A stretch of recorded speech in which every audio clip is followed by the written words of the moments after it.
Բարի երեկո, եթերում առաջին լրատվականի հիմնական թողարկումն է, ես Քրիստինե Մելքոնյանն եմ, առաջիկա րոպեների ընթացքում առաջարկում եմ դիտել։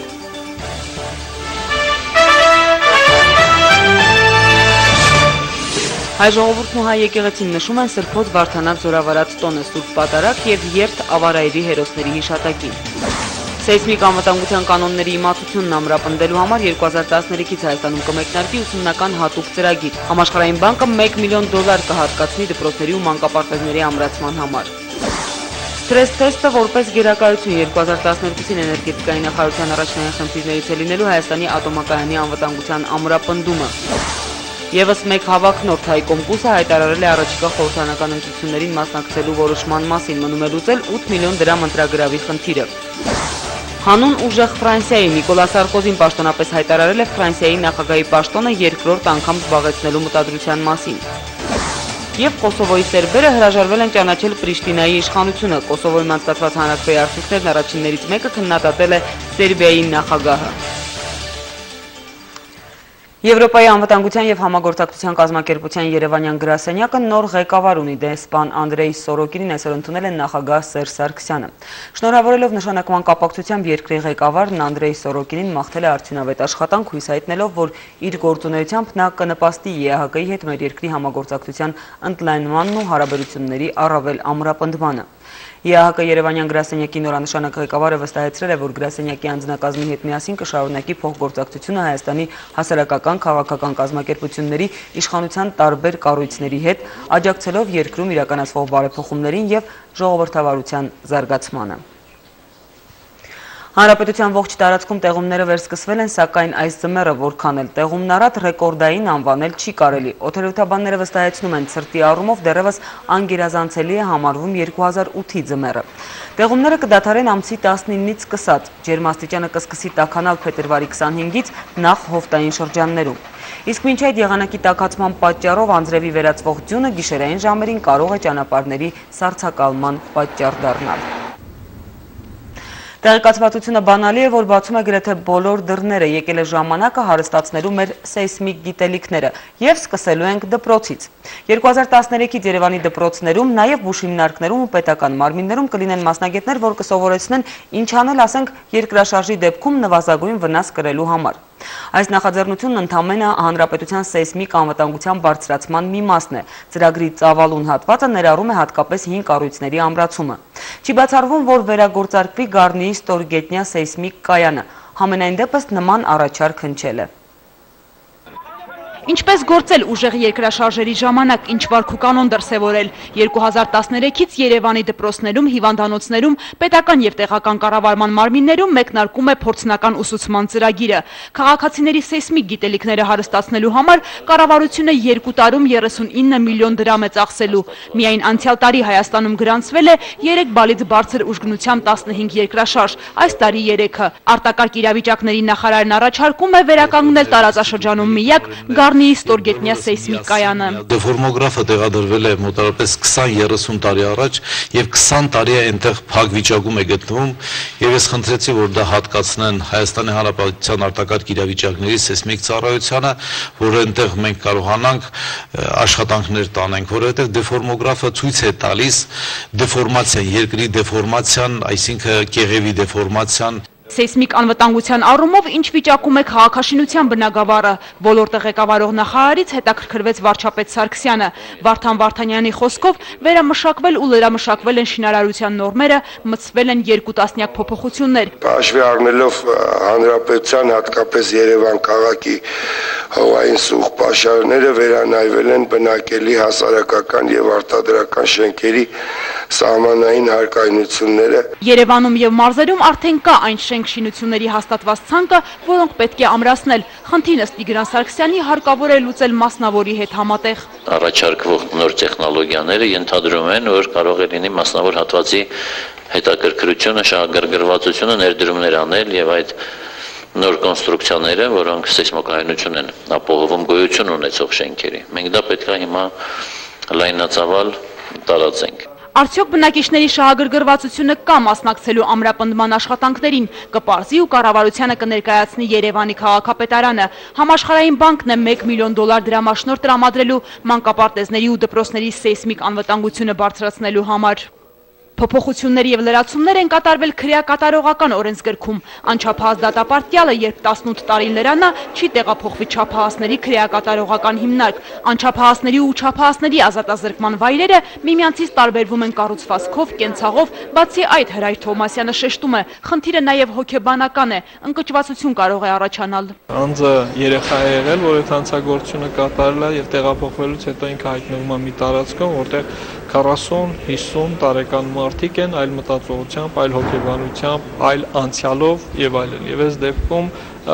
տասնյակ խնդիրներ է առաջանում հենց այդ երեխայի համար։ 18 տարին լրացած դատապարտյալները կշարունակեն պատիժը կրել միևնույն քրեակատարողական հիմնարկում, բայց կմեկուսացվեն անչափահասներից։ Արմինե Պետրոսյան, Ռոմիկ Խաչատրյան, Առաջին լրատվական։ Հայկական ատոմակայան, Երևանի ջեք եւ հանքերի շահագործում այս ոլորտներն իրենց ճյուղավորումներով ու բազմաթիվ խնդիրներով այս տարի գերակա են լինելու էներգետիկայի եւ բնական պաշարների նախարարության համար։ Նախարարն այսօր մանրամասն ներկայացրել է իրենց առաջ դրված հարցերի առաջնահերթությունն ու լուծման հնարավոր եղանակները։ Էներգետիկայի եւ բնական պաշարների նախարարության 2012 թվականի գերական խնդիրների առաջին հորիզոնականում հայկական ատոմակայանի անվտանգության նորմերի վերանայումն է։ Այն կիրականացվի համալիր փորձաքննությամբ, որն իրենից ներկայացնում է արտակարգ իրավիճակներում միջուկային էներգաբլոկների անվտանգության գնահատում, այսպես կոչված սթրես տեստի միջոցով։ Նախարար Արմեն Մովսիսյանը Մեծամորի ատոմակայանի երկրորդ էներգաբլոկի շահագործման սթրես տեստի իրականացումը համարում է Հայաստանի անվտանգության կարևորագույն խնդիր։ Այդ ամենն անհրաժեշտ է նաև գործող ատոմակայանի կյանքը երկարեցնելու համար, մինչև 2019-20 թվականներին շահագործվի նոր ատոմակայանը։ Այսօր աշխարհում ընդունված է, որ բոլոր կայանները, որոնք որ ուսումնասիրությունները ցույց են տալիս, որ տեխնիկապես լավ վիճակում են, վերականգնող վիճակում են գտնվում, կարելի է երկարացնել կյանքը։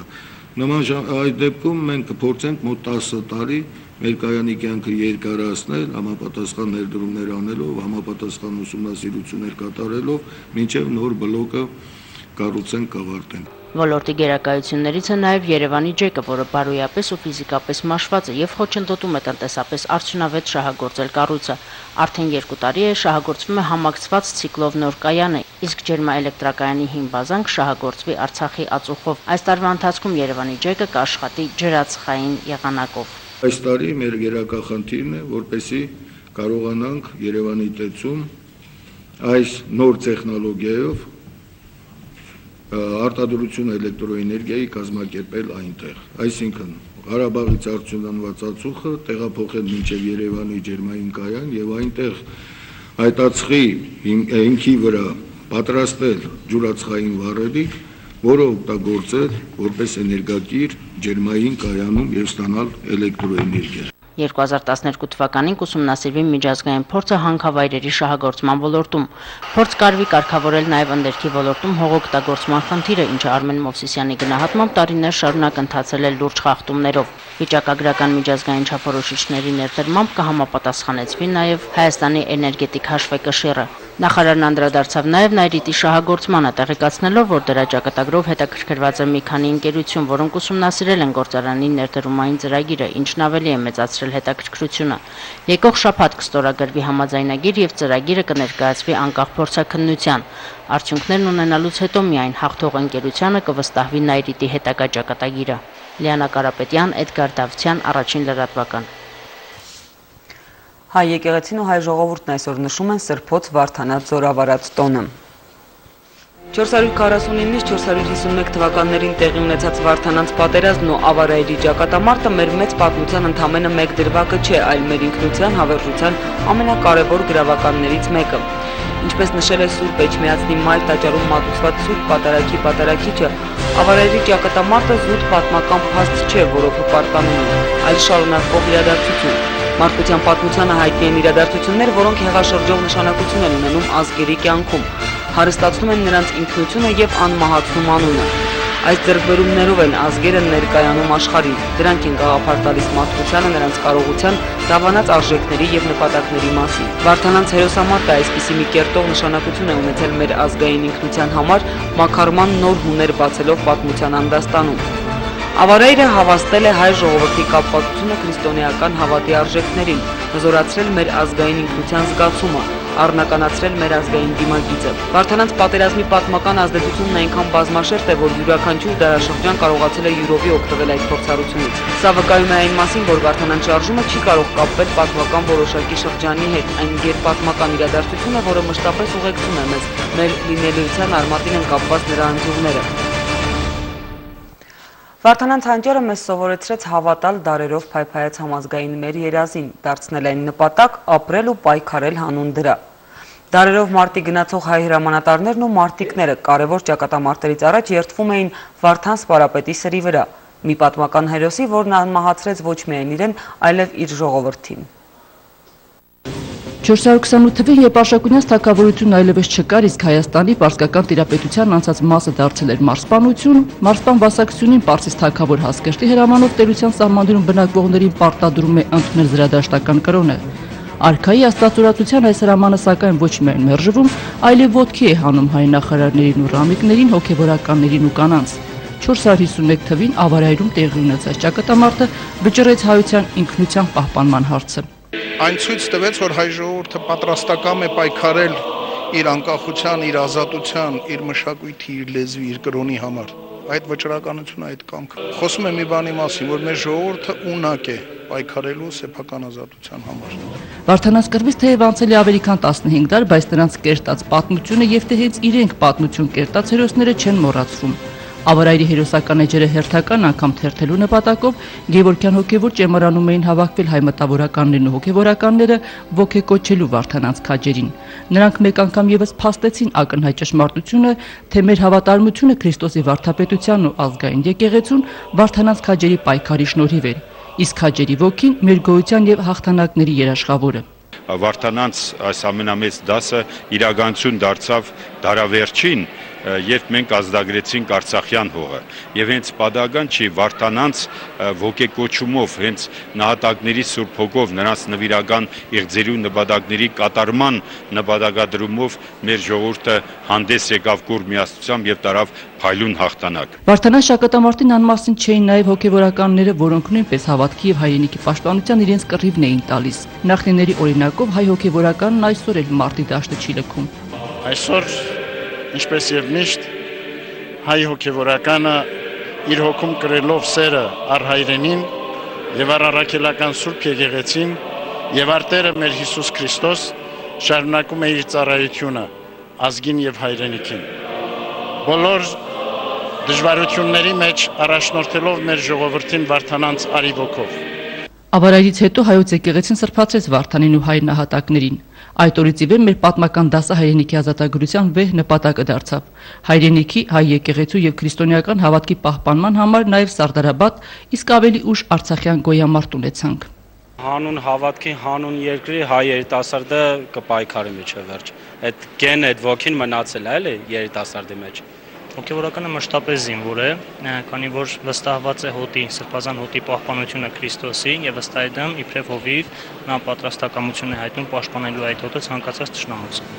Հայրենիքի պաշտպանությունը ենթադրում է նաեւ անվտանգության մշտական ապահովում, որի գրավականը հայոց բանակն է, իսկ բանակի մարտական ոգին դարերի խորքից ու Վարդանանց 1036 անմահների գեներով է գալիս։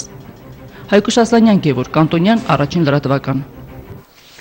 Հանրապետության բոլոր եկեղեցիներում Վարդանանց տոնի կապակցությամբ այսօր առավոտյան Սուրբ Պատարագ է մատուցվել։ Վարդանանց նահատակների հիշատակի օրը նշվում է մեծ պահքին նախորդող հինգշաբթի օրը։ Տոնի կապակցությամբ Հայաստանի Հանրապետական Կուսակցության երիտասարդական կազմակերպությունը մեծ երթ է կազմակերպել Թումանյան Փարպեցի խաչմերուկից մինչև Խանջան փողոց Վարդան Մամիկոնյանի արձան երթով քայլել են նաև Հանրապետության վարչապետ Տիգրան Սարգսյանն ու քաղաքապետ Տարոն Մարգարյանը, հոգևոր դասի ներկայացուցիչներ։ Վարդան Մամիկոնյանի արձանի հարակից տարածքում տեղի է ունեցել տոնի խորհուրդը կրող համերգ ազգային ազատագրական երգով ու պարով, որոնք վստահեցնում են ՀՀԿ երիտասարդական կազմակերպության ղեկավարները, պետք է մերօրյա երիտասարդներին ել ավելի պարտավորեցնեն ու պատասխանատվության եւ պարտքի զգացում սերմանեն այն հայրենիքի հանդեպ, որը նրանց Վարդանանց նման հերոսներն են ավանդել։ Լինել արիների թողած ժառանգության ճշմարիտ կրողն ու Վարդանանց ոգին մշտարթում պահել մեր կյանքում։ Սա է Վարդանանց տոնի խորհուրդը։ Վարդանանց պատերազմով ամրագրվեց քրիստոնեական մեր զգացումները մեր ժողովրդի կյանքից ներս։ Վարդանանց պատերազմը ներկայություն է մեր կյանքում։ Վարդանանց պատերազմը ուրվագծում է ներկա հայորդու պարտավորությունների ճանապարհը։ Պարտավորություններ, որ ժառանգված են ի սեր հայրենիքի, եւ այդ ժառանգության երիտասարդ կրողներն են, որ իրենց պարտքն են համարում ոչ միայն այն ստանալը, այլև այդ ժառանգությունն ավելի երիտասարդ սերնդին փոխանցելու պատրաստակամություն են հայտնում։ Մեր գեներում դրված է եւ հայրենասիրությունը եւ ազգային արժեքները եւ մեր կրոնական արժեքները եւ հետեւաբար պետք է ուղղակի ավելի լուսավորել մեր երիտասարդներին, որպեսզի այդ ամբողջը մեկ ամբողջություն դառնա արժեք եւ կարողանան այդ արժեքը տեղափոխել նաեւ հաջորդ սերունդներին։ Վարդանանց տոնի մեծ պահքին նախորդող 5 շաբթի օրը Հայաստանի բոլոր եկեղեցիներում մատուցվում է Սուրբ Պատարագ։ Հավատացյալները Վարդանանց 1036 նահատակների եւ Վարդանց պարապետի բարեխոսությունն են խնդրում։ Բացի դրանից տարբեր ժամանակներում հայ ժողովուրդը Վարդանանց նահատակների հիշատակի օրը նշելու տարբեր եղանակներ է գտել՝ երկու պարով, հավաքույթներով, երթերով։ ՀՀԿ երիտասարդական կազմակերպության նախաձեռնած մեծ երթին 5000 երիտասարդներից բացի միացան նաև վարչապետ Տիգրան Սարգսյանը, քաղաքապետ Տարոն Մարգարյանն ու հոգևոր դասը։ Քայլերթի ուղին Թումանյան Փարպեցի խաչմերուկից մինչև Վարդան Մամիկոնյանի արձան, Խանջան փողոց։ Մենք դուք իրանց կրողները լինենք, իրանց արած գործը շարունակողը։ Վարդանանց տոնը շատ մեծ նշանակություն ունի մեր երիտասարդների համար, քանի որ այն մեր մեջ ուժ է ներշնչում, հաղթանակի զգացում է ներշնչում։ Մարտական պարեր, յարխուշտա, խաղերքային պարեր։ Հաջորդականությունը պատահական չէ, նախ հայը թշնամուն մերկ ձեռքով է փորձել ետ մղել, ապա զենքով, իսկ վերջում անկախ հաղթանակից կամ պարտությունից խաղերքային պար է պարել, որպես կյանքի շարունակականության խորհրդանիշ։ Երբ որ եղել է, ասենք, պատերազմներ, պատերազմների ժամանակ առաջնային երկվել է հայրենասիրական երգեր եւ պարվել են մարտական պարեր։ Այսօր մենք երկեցինք արաբո, երկեցինք Վարդանանքին նվիրված, Ավարայրի դաշտին նվիրված երգը,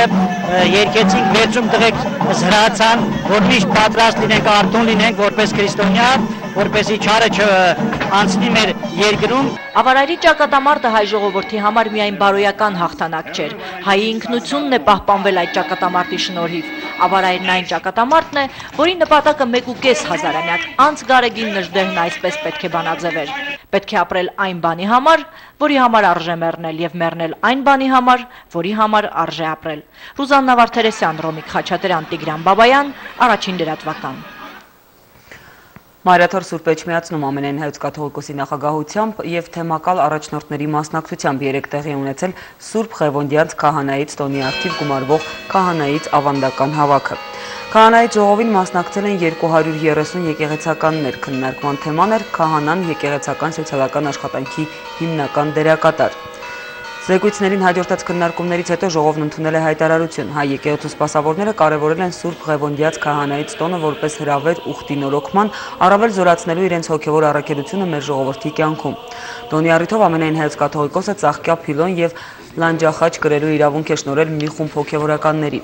Շնորհավորելով Ղևոնդյաց տոնի առիթով Նորին Սրբությունը մաղթել է, որ Տերն օգնական եւ զորավիգ լինի հայ եկեղեցու սպասավորներին, արդյունավետորեն շարունակելու իրենց առաքելությունը։ Սոցիալական ոլորտում ծառայությունը հայ եկեղեցականի կոչումն է, նրա առաքելության հիմնական ու կարևոր մասը։ Անդրադարձանք մի շարք խնդիրների, ինչպիսիք են թմրամոլությունը, բռնությունը, ընտանեկան դաստիարակությունը, ծնող զավակ, տղամարդկին հարաբերությունները, աղքատությունը եւ նման այլ երևույթների։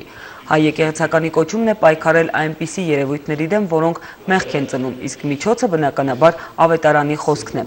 Մեր աղոթքն ենք բարձրացնում առ Աստված եւ խնդրում երկնավորից, որ զորացնի ձեզ ձեր հավատքի մեջ, մեր ժողովրդին ծառայելու գործում եւ սիրո մեջ։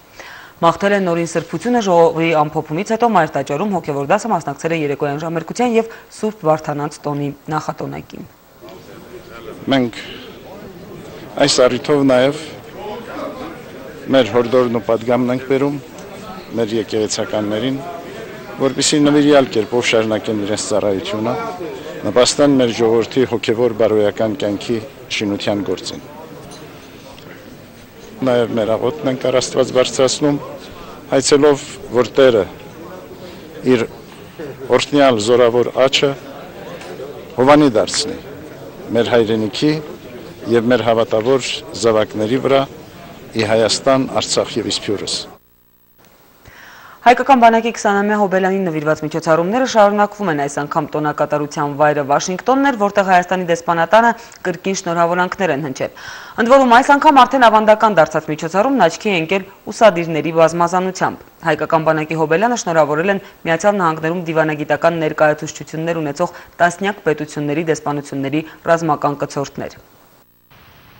Հայաստանի բանակի տարեդարձի տոնակատարությունները Վաշինգտոնյան դեսպանատանը ավանդական են, բայց ամերիկյան զինվորական պատվիրակությունն է այս տարի սովորականից մեծ, պատճառները 3-ն են՝ 20-ամյա կլոր Հոբելյանը, Հայաստանի պաշտպանության նախարարի ընթացիկ տարում սպասվող այցը նահանգներ եւ ապրիլին տեղի ունենալիք պատմության մեջ առաջին հայ-ամերիկյան զորավարժանքները։ Գործընկերության առաջընթացի մասին է խոսում Հայաստանի դեսպանատուն ամերիկյան մի քանի գեներալների այցը ցամաքային զորքերից, օդուժից կամ Պենտագոնի ղեկավար գրասենյակներից։ Հայաստանի զինված ուժերի հետ գործընկերությունը մեծ առաջընթաց է արձանագրել։ Մեր ներկայությունն այստեղի ցույց է դնում Հայաստանի բանակի հետ խորությունը։ Հայաստանը մեծապես աջակցեց մեզ Իրաքում եւ Աֆղանստանում խաղաղապահ գործառույթներ իրականացնելով։ Եկանք երախտագիտություն հայտնելու եւ պարզապես շնորհավորելու ձեզ։ Դեռևս 5-րդ դարում Սասանյան Պարսկաստանի դեմ պատերազմների դարաշրջանում են գործակցել հայ եւ վրացական բանակները։ Փոխգնդապետ Էյուբիձեն ասում է, որ պատմական ավանդույթները պետք է շարունակել։ Հայ-վրացական ռազմական հարաբերությունները շատ դրական են զարգանում։ Հույս ունենք, որ պատմությունից եկող մեր կապերը կշարունակենք նույն ոգով։ Հայ-ամերիկյան ռազմական շփումների կարևոր բաղադրիչներից է նաև կրթության ասպարեզում գործակցությունը։ Այս օրերին Վաշինգտոնի ռազմական ինստիտուտներում են ուսանում հայ սպաները։ Կուզենայի շնորհավորել մեր բանակի հրամկազմին, բանակի ողջ անձնակազմին եւ հայ ժողովրդին, մաղթելով անամպ երկիր։ Իսկ Աստված ոչ արածցե, անհրաժեշտության դեպքում միայն փայլուն հաղթանակներ։ Այսօրինակ հավաքները նաև բազմակողմանի շփումների միջավայր են ստեղծում, լինի Միացյալ Նահանգների, Հունաստանի, Չեխիայի թե տասնյակ այլ պետությունների գեներալների ու սպաների հետ մի բաժակ կոնյակի կամ գինու շուրջ միշտ խոսելու մասնագիտական հարցեր կգտնվեն։ Հայկարամ Նահապետյան, Առաջին լրատվական, Վաշինգտոն։ Թուրքիայի հերթական փորձը եղեռնի մերժողականությունը երկրից դուրս արտահանելու ուղղությամբ սկանդալ է հարուցել այս անգամ Կանադայում։ Մամուլում հրապարակվել են լուրեր այն մասին, որ Անկարայում Կանադայի դեսպան Մարկ Բելին նախորդ տարվա մարտին Կանադայի սենատի անդամ Նենսի Ռուֆի Թուրքիայից ժամանակ սենատորին խնդրել է աշխատել Օտավայում հայոց ցեղասպանության հարցի հնչեղությունը մեղմելու եւ թուրքական մերժողականությանն ընթացք տալու համար։ Նախորդին Կանադայի խորհրդարանում այս առիթով ասուլիս է հրավիրել խորհրդարանի անդամ Ջիմ Կարիյագանիսը, որը հայ դատի գրասենյակի պատասխանատուների հետ միասին վրդովմունք է հայտնել դիվանագետի եւ սենատորի պահվածքի կապակցությամբ։ Կարիյագանիսը հիշեցրել է, որ սկսած 2006 թվականից եւ ամեն տարի Կանադայի վարչապետ Սթիվեն Հարպերը հայտարարում է, որ հայոց ցեղասպանության միջազգային ճանաչման հարցը Կանադայի արտաքին քաղաքականության ուղղություններից մեկն է։ Վարչապետի դիրքորոշման ֆոնին նույն կառավարությունը ներկայացնող դեսպանի նման պահվածքը որակվել է որպես անընդունելի եւ հակապետական։ Ասուլիսին նշվել է, որ դիմում է ներկայացվել նաեւ Կանադայի արտգործնախարարություն դիվանագետի նկատմամբ ծառայողական հետաքննություն սկսելու համար։ Դեսպան Բեյլին նույն բովանդակությամբ նամակ է ուղարկել նաև Սենատի նախագահին։ Խորհրդարանի անդամը նաև հիշեցնում է, որ սենատորը Թուրքիա էր մեկնել Կանադայի հարկատուների, այդ թվում նաև կանադահայերի փողերով։ Համայնքների պալատը եւ մեր հասարակությունը շատ են աշխատել հայոց ցեղասպանության ճանաչմանը հասնելու համար։ 2006 թվականից ցեղասպանության հարցը նաեւ Կանադայի կառավարության օրակարգում է։ Պատգամավորը $4987 է ծախսել Թուրքիա այցելության ժամանակ եւ վերադառնալով նման բովանդակության զեկույց ներկայացրել սենատում։ Ով է մեր արտաքին քաղաքականությունը որոշողը՝ Կանադայի կառավարությունն ու արտգործնախարարությունը, թե դեսպանն ու սենատորը։ Կանադայի կառավարությունը բոլոր մակարդակներում է ճանաչել հայոց ցեղասպանության փաստը, որպես Կանադայի քաղաքացի ես գիտեմ մի պարզ ճշմարտություն։ Մեր դեսպանները պետք է առնվազն հարգեն կառավարության մոտեցումը եւ ավելին աջակցություն հայտնեն։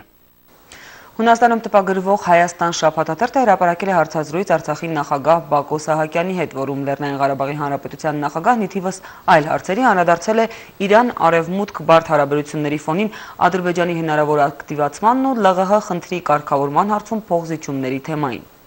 Հարցազրույցի ամենաուշագրավ հատվածները առանձնացրել է Արթուր Գրիգորյանը։ Որպես պատերազմանցած ժողովուրդ, արցախցիները չեն ցանկանում, որ տարակարծությունները լուծվեն պատերազմի միջոցով։ Դա սակայն չի նշանակում, թե պատրաստ չեն դիմակայել հերթական փորձություններին։ Մինչև այժմ իրականացված քաղաքականության բարձր գնահատականներից մեկը նաև այն է, որ միջազգային հանրությունը եւս Արցախի կեցվածքը գնահատում է ոչ ծայրահեղ, ասել է նախագահ Բակո Սահակյանը։ Տարածքների հնարավոր փոխանակման մասին հարցին Արցախի ղեկավարը պատասխանել է. Որևէ քաղաքական գործիչ, հատկապես Հայաստանի քաղաքական գործիչները իրենց տեսակետները հայտնելիս չեն ասել, որ զիջումների կգնանք։ Խոսքը փոխադարձ զիջումների մասին է։ Այո, մենք եւս գիտակցում ենք, որ այս հիմնախնդիրը բարդագույն հիմնախնդիրների շարքին է պատկանում, սակայն մեզ համար հայկական կողմի շահերը պաշտպանելը կարևոր խնդիր է։ Այստեղ ամեն ինչ լինելու է, բայց առանց հայկական կողմի շահերը վնասելու։ Նախագահ Սահակյանը շեշտել է, որ դիվանագիտական լուրջ հաջողություն է համարում համանախագահների համոզմունքը, որ հիմնախնդրի վերջնական լուծումն անհնարին է առանց Արցախի հանրապետության ներկայացուցիչների մասնակցության։ Այդ մասին բազմիցս նշել է նաև Հայաստանի նախագահը։ Հետևաբար, երբ վերականգնվի ճիշտ ձևաչափը, մենք ավելի լիարժեք հնարավորություններով օժտված կլինենք մեր տեսակետները ներկայացնելու եւ պաշտպանելու համար, ասել է Արցախի հանրապետության նախագահը։ Արթուր Գրիգորյան, Առաջին լրատվական։ Արցախի հակառակորդ Ադրբեջանը փորձում է կարգուկանոն հաստատել իր զինված ուժերում։ Ավանդական զինկոմիսարիատներին զուգահեռ այնտեղ ստեղծվել է մոբիլիզացման եւ զորակոչի պետական ծառայություն։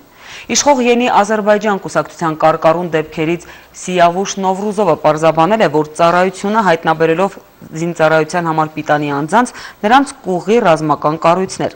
Նկատենք, որ ունենալով ավելի քան կրկնակի մեծ բնակչություն, Ադրբեջանն իր զինված ուժերը կարողանում է համալրել հայկականին գրեթե հավասար չափով։ Պետական ծառայության ստեղծումը եւս մեկ փաստացի ապացույց է, որ դասալքությունն ու կաշառքով զինծառայությունից խուսափելը Ադրբեջանում համատարած երևույթ են։ Բաքվի ընդդիմադիր շրջանակները պնդում են, որ նոր ծառայության ստեղծումով ընդամենը լուծվում է կաշառքի արդարացի վերաբաշխման խնդիրը։ Այն առայժմ մենաշնորհային տնօրինում է Պաշտպանության նախարար Սաֆար Աբիևը։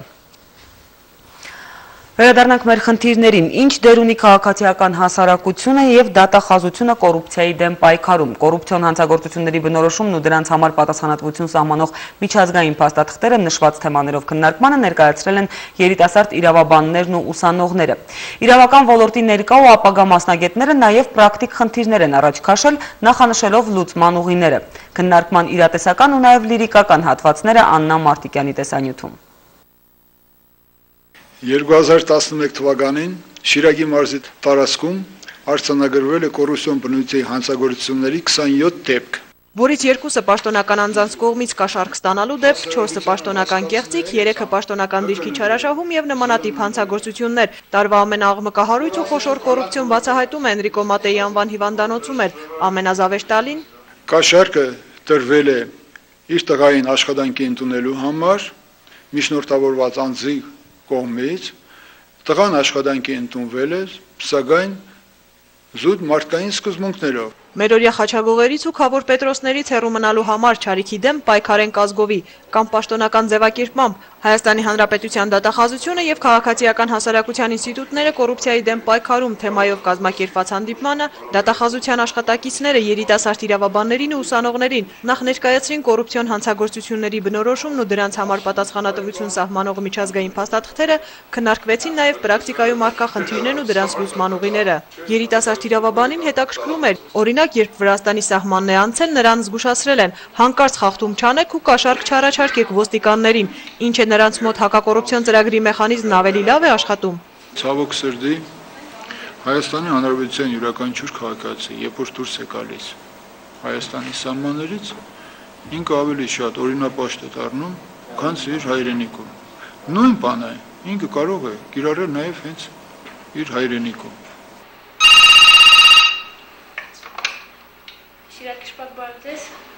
Շիրակի շպակը մեկ ամսում մոտ 90 դիմում է ստանում, որից ընդամենը 0.5% է կոռուպցիոն ռիսկ պարունակող։ Ոչ պաշտոնական տվյալներով ես կարող եմ ասել, որ իրոք կան քաղաքացիներ, որոնք ընդհանրապես որևէ պետական եւ հասարակական կազմակերպության չեն վստահում եւ անկախ հարցի բնույթից կամ էությունից իրանք պատճառաբանում են, որ միանշանակ դիմելու են ենթադրենք դատախազություն։ Մարզի դատախազն էլ կոչ է անում։ Կոռուպցիան դա չարիք է, իսկ պայքարելու համար բոլորը պետք է համախմբվեն։ Աննա Մարտիկյան, Արտյոմ Ադամյան, Առաջին լրատվական։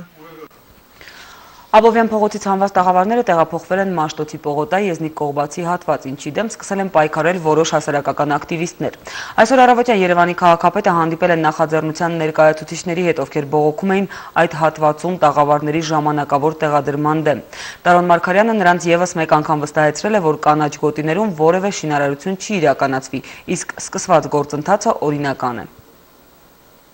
Գլխավոր Պողոտայի Մաշտոց Պողոտա Եզնիկ Կողբացի հատվածում պուրակին հարակից ոչ կանաչ գոտում տեղադրված ժամանակավոր շինությունների դեմ բողոքող հասարակական նախաձեռնության անդամները այսօր որոշ լրատվամիջոցներով տարածել են հայտարարություն, թե Երևանի քաղաքապետի հետ հանդիպման ժամանակ Տարոն Մարգարյանը իբր առաջարկել է իր հետ չխոսել օրենքից, այլ օրենքից խոսելու համար դիմել դատարան։ Քաղաքապետարանն այդ առնչությամբ պնդում է, քաղաքապետին վերագրվող խոսքն ակնհայտ միտումնավորությամբ ներկայացվել է խեղաթյուրված եւ համատեքստից կտրված։ Բոլոր ծառերը գոյություն ունեցող գույքագրվել են, թվով 101 հատ ծառ գույքագրված սխեմատիկ պատկերի վրա է անցկացվել եւ որևէ մի ծառի վնաս չի տրվելու տվյալ տարածքում եւ խոչընդոտ բնապահպանական տեսակետից ես այստեղ չեմ տևում։ Որևէ մի հատում չի լինելու, որևէ մի կանաչ տարածք տրորված չէ, որովհետև սալիկապատ հատվածում է կատարված աշխատանքները։ Երևանի քաղաքապետարանը հայտնում է, որ իրականում հանդիպման ժամանակ հասարակական նախաձեռնության ներկայացուցիչների պնդմանը, թե ժամանակավոր շինությունների տեղադրումն իրականացվում է առանց համապատասխան փաստաթղթերի առկայության, ինչն օրենքի խախտում է։ Տարոն Մարգարյանը վստահեցրել է նրանց, որ այդ աշխատանքն իրականացվում է օրենքի շրջանակում հաստատված եւ համաձայնեցված քաղաքաշինական փաստաթղթերի համապատասխան, ինչը սակայն չի բավարարել նախաձեռնության անդամներին եւ նրանք պնդել են, որ կա օրենքի խախտում։ Որևիցե ճարտարապետական մեծ խնդիրներ այստեղ չեն լուծում։ Մենք գիտենք, որ դա գլխավոր Պողոտան է, որ դա ժամանակավոր է եւ առայժմ ոչ մի տեսքը ճարտարապետական տեսքը փչացնելու խնդիր չկա։ Դա ժամանակավոր կառույցի կարգավիճակ է ստանում։ Ի պատասխան այդ պնդմանը քաղաքապետ Տարոն Մարգարյանն առաջարկել է դիմել դատարան եւ օրենքին համապատասխանության հարցը վիճարկել դատարանում։ Ես չեմ հասկանում, ինչի ամեն վարքյան ցանկացած գործ, որ արվում է, ուրեմն Երևանում սկսում են փնովել, հետո նոր սկսվում է վերլուծել, հասկանալ եւ այլն։ Միգուցե ավելի ճիշտ կլիներ մի հատ ծանոթանային այդ ծրագրին, մի հատ ծանոթանային այդ լուծումներին, հետո նոր աղմուկ բարձրացնել։ Երբ որ այդ մի քանի տաղավարը կդնեն եւ այդ տարածքը իդեալական բարեկարգված կլինի ծաղկանոցներով, նստարաններով եւ կդառնա իսկապես այդ շրջապատի ապրողների համար հանգստի զոնա իրանց երեխաների եւ մաքրած կլինի։ Ես ուզում եմ հասկանալ, այ եղած վիճակից ավելի լավ չի։ Այդ տաղավարները այնտեղ չեն մնալու։ Երբ որ դա ասում ես, չեն հասկանում։ Երևանի քաղաքապետարանը մեկ անգամ եւս վստահեցնում է, որ գլխավոր Պողոտայի Մաշտոցի Պողոտա Եզնիկ Կողբացի հատվածում պուրակին հարակից ոչ կանաչ գոտում ժամանակավոր շինությունների տեղադրումն իրականացվում է օրենքով սահմանված կարգով, հաստատված եւ համաձայնեցված քաղաքաշինական փաստաթղթերին համապատասխան։ Հայաստանում տարեկան արձանագրվում է երեխաների քաղցկեղով հիվանդանալու մինչև 100 դեպք կանխարգելման գլխավոր նախապայմանն ըստ մասնագետների առողջ ապրելակերպն է, որը վերաբերում է հիմնականում ապագա մայրերին, որոնցից էլ երբեմն փոխանցվում է հիվանդությունը։ Ուռուցքաբանության ազգային կենտրոնի մանկական ուռուցքաբանության եւ քիմիաթերապիայի բաժնի պետն ապագա մայրերին խորհուրդ է տալիս երեխա ունենալ ավելի վաղ հասակում։ Աշխարհում տարեկան մոտ 180,000 երեխա հիվանդանում է քաղցկեղով։ Գրիգոր Բադալյանի խոսքով երեխաները հիմնականում բուժվում են, կախված թե որ փուլում է հիվանդությունը։ Այժմ միջազգային մի քանի լուր Կոսովոյի սերբերի 75%-ը ոչ է ասել Պրիշտինայի իշխանությանը, այսպիսին է կոսովցի սերբերի անցկացրած հանրաքվեի նախնական արդյունքը։ Երկօրյա հանրաքվեն անցել է Կոսովոյի անկախության հռչակման 4-րդ տարեդարձին։ Տարածաշրջանի մոտ 90%-ը ալբանացիներ են, որոնք 2008 թվականին Եվրամիության ու Միացյալ Նահանգների աջակցությամբ Կոսովոն հռչակեցին անկախ պետություն, անտեսելով 120,000 սերբերի համաձայնությունը։ Կոսովցի սերբերը, որոնք բնակվում են երկրի հյուսիսում եւ ցանկանում են միանալ Սերբիային, չստացան Բելգրադի աջակցությունը։ Ավելին Սերբիայի նախագահը դատապարտեց այդ ինքնակամ քայլը, որը խանգարում էր Եվրամիությանը Սերբիայի անդամակցությանը։ Հանրաքվեն իրավական ուժ չունի, սակայն կոսովցի սերբերն այդ կերպ փորձեցին հասկացնել միջազգային հանրությանը, որ տարածաշրջանում էթնիկ խնդիրները դեռ լուծված չեն։ Հոնդուրասի բանտերից մեկում տեղի ունեցած ողբերգությանը զոհ է դարձել 350 բանտարկյալ, շատերը կենդանի այրվել են բանտախցերում, մի մասը խեղդվել է ծխից, մյուսներն էլ հրդեհից փրկվելու նպատակով փորձել են ցած թռչել բանտի տանիքից։ Եվս 100 հոգու տարբեր կարգի վնասվածքներով տեղափոխել են հիվանդանոց։ Հրշեջիները վկայել են, որ բանտապահներին չեն գտել բանտախցերը բացելու համար եւ մարդկանց փրկելու համար, իսկ կալանավորների վկայությամբ նրանց վրա կրակել են եւ թույլ չեն տվել փրկվել կրակի ճիրաններից։ Զայրացած են նաեւ բանտարկյալների հարազատները, որոնք փորձել են մոտենալ բանտին, սակայն ոստիկանությունը նրանց հետ է մղել եւ նույնիսկ արցունքաբեր գազ օգտագործել։ Բանտում սկսված հրդեհի 2 վարկած է շրջանառվում, ըստ առաջինի աղետը սկսվել է հոսանքի կարճ միացման պատճառով, մյուս վարկածի համաձայն հրդեհը տարածվել է, երբ բանտարկյալներից մեկը հրդեհել է իր ներքնակը։ Հոնդուրասի նախագահը խոստացել է պարզել ողբերգության պատճառն ու պատժել մեղավորներին, բանտի ղեկավարությունն արդեն հեռացվել է աշխատանքից։ Միջազգային լրատվամիջոցները քննարկում են Սիրիայի նախագահ Բաշար Ասադի որոշումը փետրվարի 26-ին նոր սահմանադրության վերաբերյալ հանրաքվե անցկացնելու մասին, այն նախատեսում է ապահովել երկրում կառավարման բազմակուսակցական համակարգն ու հաստատել ժողովրդավարություն։ Միջազգային հանրությունից հիմնականում արևմուտքից ստացվել են հոռետեսական արձագանքներ։ Միացյալ Նահանգները ծիծաղելի է համարել Ասադի այդ քայլը, պատճառաբանելով, որ Սիրիայի նախագահը հակակառավարական ակցիայի սկսման պահից խոստանում է բարեփոխումներ կատարել, սակայն չի հետևում իր խոսքին։ Ոգևորված չէ նաև Եվրոպան, շարունակվում է Դամասկոսում դեսպանատների փակման գործընթացը։ Նման մտադրություն է հայտնել նաև Շվեյցարիան։ Սիրիայից իրենց դեսպաններին արդեն հետ են կանչել ինչպես եվրոպական, այնպես էլ արաբական որոշ պետություններ։ ՄԱԿ-ում Ռուսաստանի ներկայացուցիչ Վիտալի Չուրկինը ծայրահեղ վտանգավոր է համարել դեսպաններին հետ կանչելը, մտավախություն հայտնելով, որ դա Սիրիայում լայնածավալ գործողության սկիզբ է ազդարարում։ Ոգևորված արևմուտքի դիրքորոշումից Ասադի վարչակազմի հակառակորդները նույնպես բացասաբար են վերաբերվել հանրաքվեին։ Այն անվանելով խեղճատակություն եւ կոչին արել երկրի քաղաքացիներին բոյկոտել հանրաքվեն։ Սիրիայում խաղաղություն հաստատելու կառավարության փորձերը դեռ արդյունք չեն տալիս։ Մարտերը երկրի մի քանի քաղաքներում շարունակվում են։ Ընդդիմության զինյալները պայթեցրել են Հոմս քաղաքի նավթամուղը, որը վառելիք էր մատակարարում Դամասկոս եւ երկրի հարավային շրջաններ։ Ապստամբներն իրականացնում են մի քանի բնակավայրերի հսկողությունը։ Սիրիայի իշխանությունը սակայն հրաժարվում է ՄԱԿ-ի խաղաղարարների աջակցությունից եւ վստահ է, որ սեփական ուժերով կարող է տապալել զինված խռովությունը։ Շարունակվում են նաեւ դիվանագիտական ճանապարհով սիրիական ճգնաժամի լուծման շուրջ քննարկումները։ Ռուսաստանի եւ Ֆրանսիայի արտաքին գերատեսչությունները քննարկում են Սիրիայի նկատմամբ նոր բանաձևի տեքստը։ Եվրախորհրդարանը պահանջում է խիստ պատժամիջոցներ, Մոսկվան ու Պեկինը դեմ են սիրիական խնդրին արտաքին միջամտությանը, ինչը զայրացնում է արևմուտքին։ Բաշար Ասադի վարչակարգի տապալման ուղղված ջանքերին Մոսկվայի արգելքները դարձել են Ռուսաստանի դեմ նոր մեղադրանքներ առաջադրելու պատճառ։ Եվրոպան Ռուսաստանի մեղադրել է Սիրիային զենք մատակարարելու համար, որն իբր օգտագործվելու է սեփական ժողովրդի դեմ։ Մոսկվան հերքել է Սիրիայի ինչպես մեծ քանակությամբ զինամթերքի առաքման, այնպես էլ ռուսական հատուկ նշանակության ջոկատ ուղարկելու մեղադրանքները։ Կօգնի արդյոք հանրաքվեն Ասադի վարչակազմին երկիրը դուրս բերել ճգնաժամից, պարզ չէ։ Մի հարցում բոլորը համակարծիք են, որ երկիրը քաղաքացիական պատերազմի շեմին է։ Մարիամ Խետարյան, Առաջին լրատվական։ Ֆրանսիայում նախագահական ընտրությունների առաջին փուլից 67 օր առաջ նախագահ Նիկոլա Սարկոզին հայտնում է իր թեկնածության առաջադրման մասին։ Սարկոզին ցանկանում է առաջիկա 5 տարիներին շարունակել սկսած փոփոխությունները։ Ֆրանսիացիներին նա խոստանում է ուժեղ Ֆրանսիա, քանի որ միայն ուժեղ երկրում ֆրանսիացիներն իրենց վստահ կզգան։ Ըստ սոցհարցումների սոցիալիստ թեկնածու Օլանդը մի քանի տոկոսով առաջ է Սարկոզիից։ Սակայն հանուն ժողովրդական շարժման աճ կենտրոնամետ կուսակցությունը կտրուկ շրջադարձերի հույս ունի։ Հանրայինն այսօր անակնկալ է պատրաստել երաժշտասերների համար ուղիղ միացում Իտալիա 23:40-ին, որտեղ մեկնարկում է Սան Ռեմոյի մեծահամբավ իտալական երգի փառատոնը։ Իսկ 23:20-ին մեր եթերում առաջին հարցազրույցն է։ Կան անհատականություններ, որոնց ժամանակի փորձությունը չի հետապնդում։ Ընդհակառակը մատնանշում է նրանց անվիճելի անհատականությունը բոլոր ժամանակներում։ Վլադիմիր Վիսոցկու հակասական կերպարը նրա որդու Նիկիտա Վիսոցկու մեկնաբանություններում։ Արտազրույցի տեսագրությանը նա մասնակցել է Վիսոցկու մասին ֆիլմի երևանյան ցուցադրության օրը։ Վիսոցկու մասին հարցազրույցում 23:30։ Ինչպես կզարգանան իրադարձությունները կիմանաք առաջին լրատվականի եթերում։ Հաճելի երեկո եմ մաղթում։